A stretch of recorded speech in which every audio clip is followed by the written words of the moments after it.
Cyrus is on the south side. Anyway, my question is, what is your stance on earmarks? Earmarking is obviously very expensive. It's a backdoor way of getting something.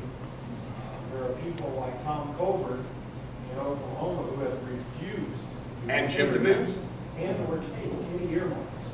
What do you stand on? I think it's absolutely. I think let me start it this way. Our country, and this is something that many elected officials, politicians don't want to admit. Here's what I think is a true statement. Our country is financially broke. That's right. What that means is you have to change the way we do business in Washington, and politics can't be the same as it always has been. And earmarks have become a way of life in our nation's capital.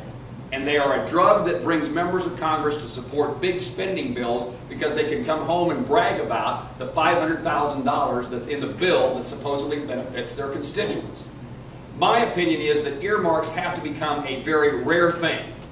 And I support, and in fact one of 30 members of the House of Representatives, to call for a Republican conference meeting to have a vote on whether to have a moratorium, a ban on earmarks.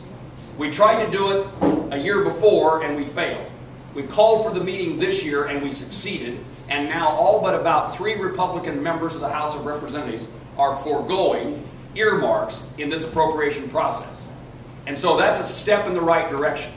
We cannot continue to spend money we do not have, and earmarks are a symptom of the problem in Washington. And the good news is that it used to be that the citizens rewarded members of Congress who spent money.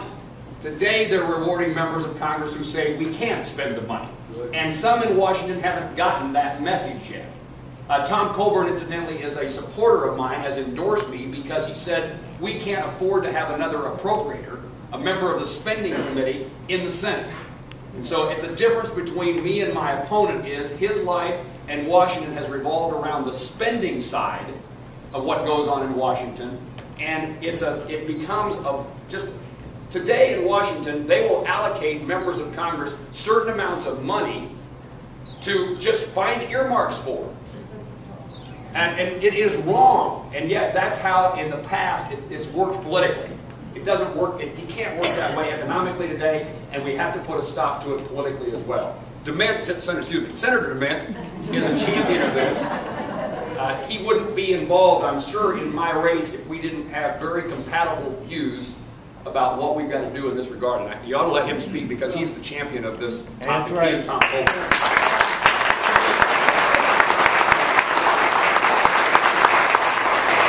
It's hard to add to that, that's pretty clear. But when I came to the House of Representatives, then to the Senate, I followed Strom Thurmond and Fritz Hollins, two of the longest serving folks in the Senate. And everybody in South Carolina, it seemed, expected me to do what they did, and that's to bring home the bacon and get buildings named after me. And believe me, as Jerry said, it is a drug.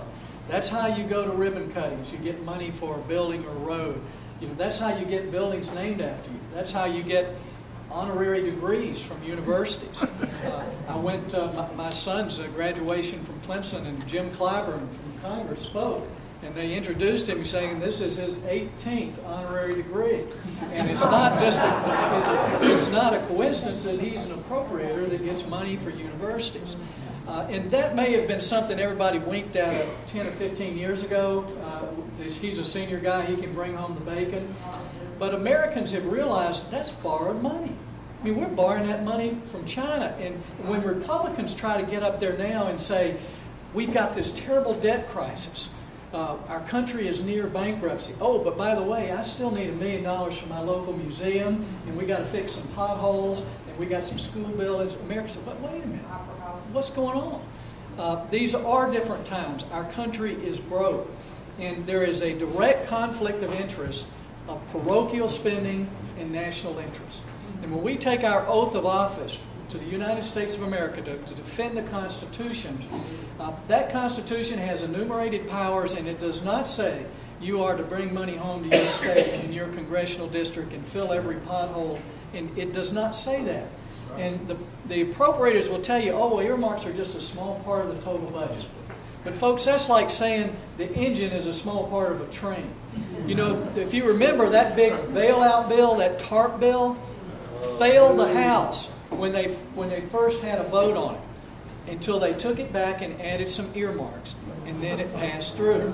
The stimulus was the same way. Remember the health care bill?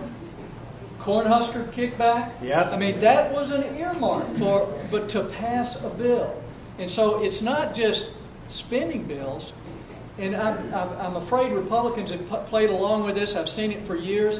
If the Democrats can't get enough votes to pass a spending bill, the Republican appropriators will make sure they get 60 in the Senate. Folks, we've got to end that. Parochial spending has no place when our country's in trouble. That's right.